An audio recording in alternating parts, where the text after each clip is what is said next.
ویدیوهات نویز داره، صداهای اضافی بیکیفیت توی ویدیوهات هست که باعث شده ویدیوت بیکیفیت بشه. بیا تا بهت بگم چطوری این صداها رو حذف بکنی، اونم با یک کلیک، با هوش مصنوعی، اونم رایگان. فقط قبل از اینکه شروع کنم خداییش سابسکرایب کن.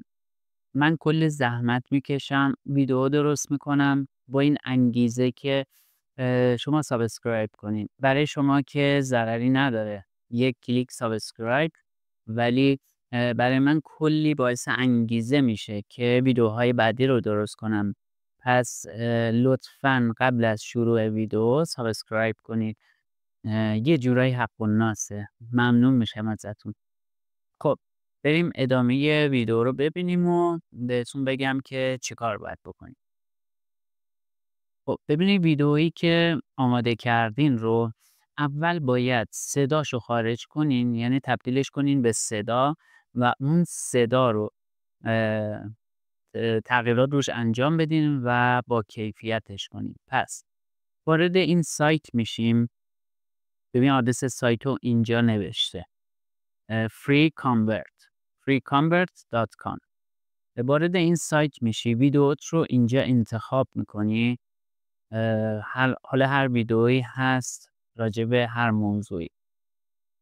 فقط کافیه اینجا ستینگ رو بزنی این بالا و گزینه MP3 یعنی تبدیلش کنه به MP3 ویدیوت رو اپلای و اینجا گزینه کانورت رو بزنی تا ویدیوت تبدیل بشه به یک فایل صوتی.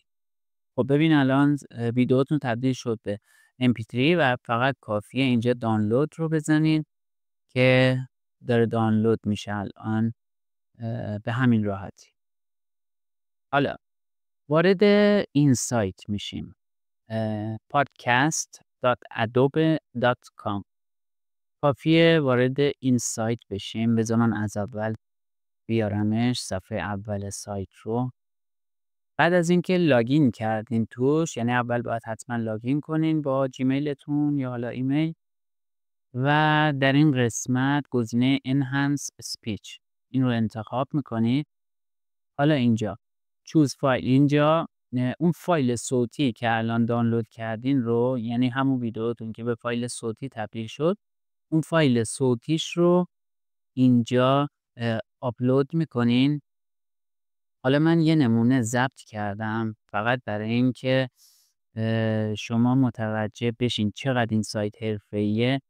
من یه صدا ضبط کردم که توی اون صدا سر صدا کردم با یک لیوان. براتون پلی میکنم. آموزش هوش مصنوعی. ببین این صوتیه که من با گوشی ضبط کردم. گفتم آموزش هوش مصنوعی که صدای لیوانم در آوردم که مثلا بی کیفیت بشه. حالا همون وایس رو اینجا آپلود کردم. حالا فقط کافیه استارت فری تریال رو بزنید تا پردازشش کنه و تبدیلش کنه به یک رول. این پنجره رو میبندین. اگر این پنجره اومد برای سابسکرایب کردنشه. این پنجره رو فقط کافی ببندین و این فایلتون اینجا آماده است.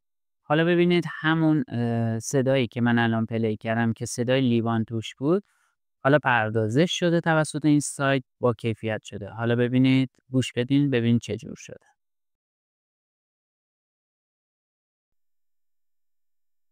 آموزش هوش مصنوعی.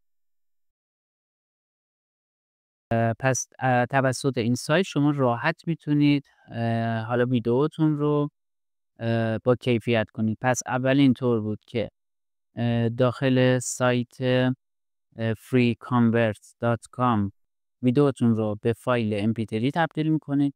اون فایل MP3 رو میارین اینجا تو سایت podcastadobe.com قسمت انهانسش فایل رو آپلود میکنید. این گزینه رو میزنید تا فایلتون رو بهتون بده و اینجا فایل رو دانلود میکنید. فایل صوتی با کیفیت رو میبرید به ویدیوتون. حالا توی کپکات اضافه میکنید.